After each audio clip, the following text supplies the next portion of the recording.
Sonbahar ve kış aylarına girdiğimiz bu günlerde mevsimsel hastalıklar özellikle ön plana çıkmaktadırlar.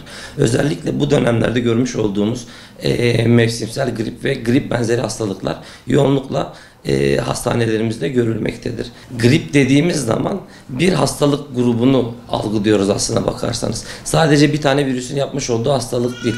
Bu hastalık grubu içerisinde influenza virüsü, ondan sonra Covid-19'un da bulunmuş olduğu koronavirüs grupları, ondan sonra enterovirüs grupları, ondan sonra respiratuar sinsitial virüs dediğimiz RSV virüsü dediğimiz bir virüs, rinovirüs dediğimiz bir virüs. Yani bunlar grip benzeri tabloya sebep olan virüslerdir aslına bakarsanız. Tek bir hastalık değildir. İnfluenza diye geçer bu. Herkes grip hastalığı diye değerlendirir. Ama bunların içerisinde sürpriz olarak en fazla %25-30'u influenza sebebiyle olmaktadır bu hastalıkların.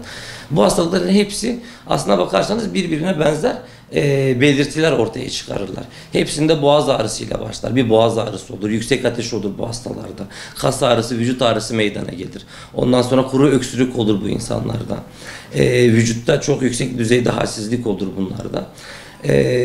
Hepsinin tedavisi de aslına bakarsanız semptomatik olarak bu semptomların giderilmesidir.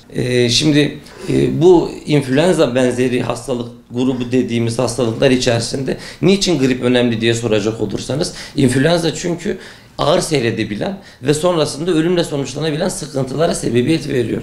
Bunların içerisinde mesela influenza, yine ondan bahsedelim, 2 gibi bir ölüm oranına sahip. Mortalite oranına sahip.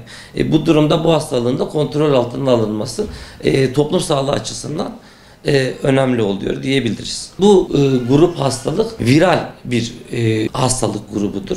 Yani bakteriyel hastalıklar değil bunlar. Yani bunlar için mesela antibiyotik kullanılması yanlış olur. Bu hastalıkların hepsi semptomatik tedaviyle, belirtilerin tedavisiyle geçebilen hastalıklardır.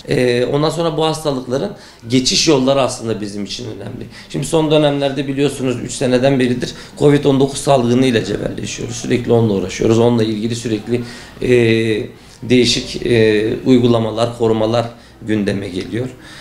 Aslına bakarsanız temelinde korumalar aynı korumalar. Çünkü geçiş yolları aynı.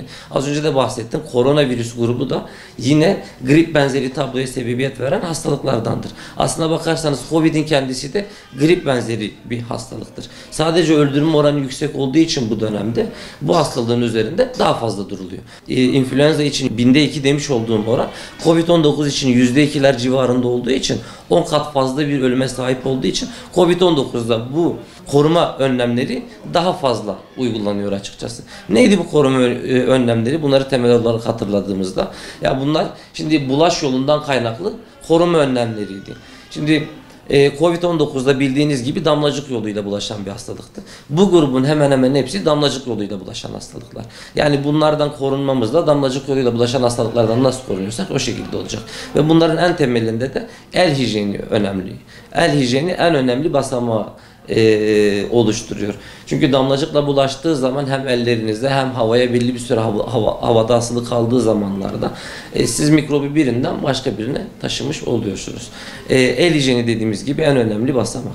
Ondan sonraki dönemde eğer hastalarla birebir temasa geçecekseniz o dönemlerde maske kullanımı önerilir, ama şimdi influenza için biz daha çok o hastalara yaklaşmayın diyoruz.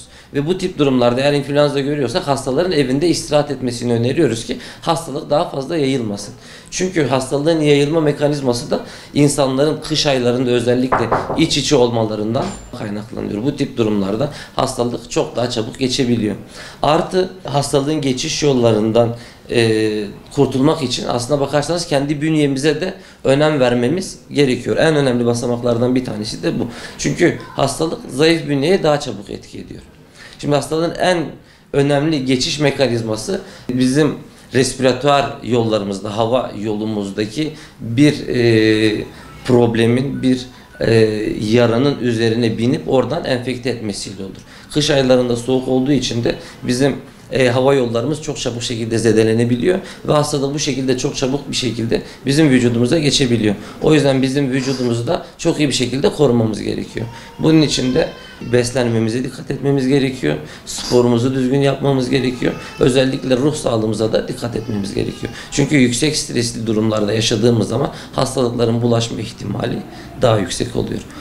Yani hastalanmadan önce yüksek düzeyde özellikle C vitamini ve D vitamini tüketilmesi yüksek düzeyde fayda sağlar hastalığın geçmemesi adına. Mesela C vitamini edinmek için neler kullanabiliriz diye baktığımızda dönemin sebze meyveleri bizim için aslına bakarsanız bir nebze de yeterli olabiliyorlar.